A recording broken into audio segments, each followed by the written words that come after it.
عن ابی ہریرہ رضی اللہ عنہ قال، حضرت ابو ہریرہ سے مروی ہے رضی اللہ عنہ کہ انہوں نے فرمایا قال رسول اللہ صلی اللہ علیہ وسلم، کہ اللہ کے رسول نے فرمایا صلی اللہ علیہ وسلم، من صام رمضان ایمانا و احتسابا غفر له ما تقدم من ذنبه، جس نے رمضان میں روزے رکھے ایمان کے ساتھ، یقین کے ساتھ، اور احتساب اللہ سے اس کے اجر کی امید میں، غفر له ما تقدم من ذنبه، اس کے پچھلے تمام گناہ معاف ہو جاتے ہیں۔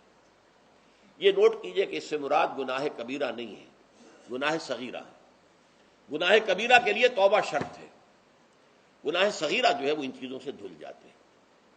لیکن اب دیکھیے ومن قام رمضان ایمانا و احتسابا، اور جو کوئی کھڑا رہا رمضان میں یعنی قیام اللیل ایمان اور احتساب کے ساتھ، غفر له ما تقدم من ذنبه۔ اب تیسری بات، ومن قام لیلۃ القدر ایمانا و احتسابا، اور جو کھڑا رہا قیام اللیل جس نے کیا ہے لیلۃ القدر میں ایمان اور احتساب کے ساتھ، غفر له ما تقدم من ذنبه، متفق علیہ۔ یہ حدیث بخاری اور مسلم دونوں کی ہے۔ اب یہاں جو بات میں چاہتا ہوں کہ آپ پر واضح ہو جائے، اس حدیث میں دونوں چیزوں کو پیرلل لایا گیا، من قام رمضان من صام رمضان، پیرلل، بالکل متوازی، ہم وزن اعتبار سے، من صام رمضان ایمانا و احتسابا غفر له ما تقدم من ذنبه، من قام رمضان ایمانا و احتسابا غفر له ما تقدم من ذنبه۔ اب سوال پیدا ہوتا ہے قیام اللیل سے مراد کیا ہے؟ یہاں پہ میں ذرا تراویح کا جو پس منظر ہے وہ بیان کر دینا چاہتا ہوں۔ دیکھیے جیسا کہ ہم نے خطبے میں بھی دیکھ لیا، اللہ نے قیام اللیل جو ہے اسے فرض نہیں ٹھہرایا، تطوعا، قرآن مجید میں بھی اس کا کوئی ذکر نہیں، احادیث میں اس کی تشویق و ترغیب پوری موجود ہے۔ ایک اور حدیث بھی ہم بعد میں پڑھیں گے اس پر۔ اس کا پس منظر کیا تھا کہ اس کو چھوڑ دیا گیا۔ اب ظاہر بات ہے مسلمانوں میں کمزور بھی ہیں، مسلمانوں میں وہ مزدوری کرنے والے بھی ہیں، روزہ تو فرض ہے ان پر، چاہے مئی کا مہینہ ہے اور گندم کاٹنی ہے، روزہ تو پھر بھی رکھنا ہوگا، یہ سب کچھ ہے۔ لیکن یہ کہ رات کو پھر کھڑے رہنا ان کے لیے، جاگنا ممکن نہیں، لہذا ان کے اوپر یہ چیز فرض نہیں۔ حضور نے تراویح کی نماز یا قیام اللیل نہ اسے فرض قرار دیا، نہ اس کے بعد جماعت کوئی اہتمام کیا مستقل، صرف 3 راتیں آپ نے جماعت کروائی ہے، اس میں 8 رکعتیں آپ نے پڑھی ہیں کہ جو آپ کا معمول تھا تہجد کا وہ پڑھی، اور تہجد کے وقت ہی جماعت کرائی ہے۔ یہ ہے وہ حدیث۔ اس کے علاوہ کسی نماز تراویح جو ہے جو ہم پڑھتے ہیں 20 رکعتیں عشاء کے ساتھ متصل، اس کا کوئی ذکر نہ دور نبوی میں ہے نہ دور صدیق اکبر میں ہے۔ یہ دور حضرت عمر کی خلافت میں ہوا ہے، اور ہم نہیں کہہ سکتے کتنے سال کے بعد ہوا ہے۔ حضرت عمر رضی اللہ تعالیٰ عنہ کی خلافت کا دور جو ہے وہ تو 10 برس ہے، ہو سکتا ہے 5 برس کے بعد ہوا ہو، 6 برس کے بعد ہوا ہو، 12 ہوا ہے ان کے عہد میں۔ حضرت عمر ایک مرتبہ مسجد میں داخل ہوئے، مسجد نبوی میں، تو دیکھا کہ کچھ لوگ 8، 10، 12 جو ہیں وہ ایک جو ہے حافظ کے پیچھے کھڑے ہوئے اور قرآن سن رہے ہیں، کچھ دوسرے کونے میں کھڑے ہیں، کچھ کہیں اور کھڑے ہیں، مختلف جماعتیں ہو رہی ہیں۔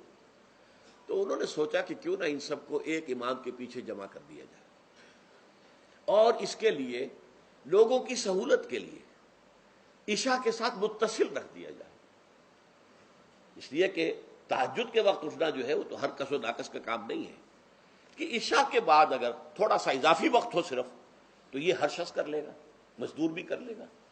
لہذا آپ نے یہ نظام تجویز فرمایا کہ عشاء کے متصلاً بعد 20 رکعت نماز پڑھی جائے اور ایک امام کے پیچھے پڑھی جائے۔ یہ گویا کہ اجتہاد ہے حضرت عمر رضی اللہ تعالی عنہ، اس کو آپ نے خود بدعت بھی قرار دیا ہے، لیکن بدعت حسنہ۔ بدعت کس اعتبار سے؟ لغوی اعتبار سے، نئی بات، اس لیے کہ حضور کے زمانے میں نہیں تھی، تو یہ اس طریقے سے ایک نئی بات ہے۔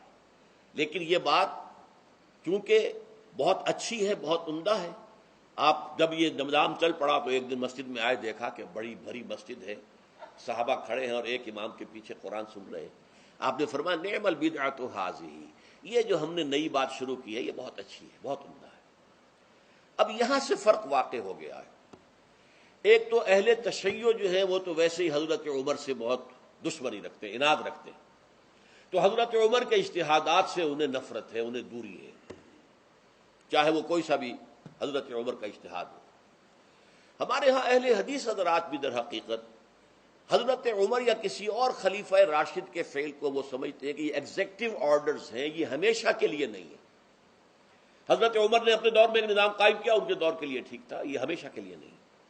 ہمیشہ کے لیے وہ 8 ہی رکعتوں کے قائل ہیں، وہ تہجد والے، لیکن اس میں بہرحال انہوں نے بھی خود یہ اضافہ کیا ہے کہ وہ 8 رکعتیں وہ عشاء کے ساتھ متصل پڑھتے ہیں، تہجد کے وقت تو نہیں پڑھتے۔ اور حضور نے تو صرف 3 روز جو ہے وہ کرائی تھی جماعت، وہ لوگ 30 دن یا 29 دن پڑھ رہے ہیں، تو اضافہ تو انہوں نے بھی کر دیا، اس نظام میں تبدیلی تو ہو گئی۔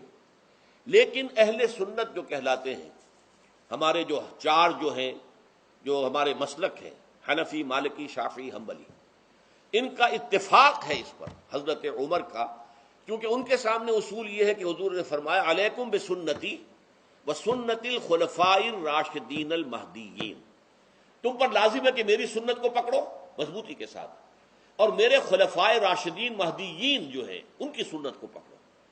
اس اصول سے یہ چاروں فقہیں جو ہیں حضرت عمر کے اجتہادات جو ہیں ان کو بھی پابندی سمجھتے ہیں کہ تمام عمر کے لیے، قیامت تک کے لیے امت مسلمہ پر ان کی پیروی لازم ہے، لہذا اس میں اجماع ہے۔ اور یہاں تک کہ یہ سب سے آخری جو اس میں مسلک پیدا ہوا ہے زمانی اعتبار سے، سب سے پہلے مسلک جو ہے حنفی پیدا ہوا ہے، پھر مالکی پیدا ہوا ہے، پھر شافعی پیدا ہوا ہے، اور پھر حنبلی آخری ہے۔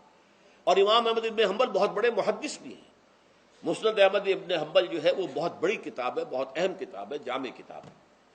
تو ان کے ہاں بھی 20 رکعتیں ہیں، چنانچہ حرمین شریفین میں، سعودی عرب میں، مکے اور مدینہ منورہ میں جو نماز تراویح ہوتی ہے اس کی 20 رکعتیں ہیں، لیکن اہل حدیث حضرات جو ہیں وہ اس 8 کے اوپر اکتفا کرتے ہیں۔ بہرحال یہ ایک اختلاف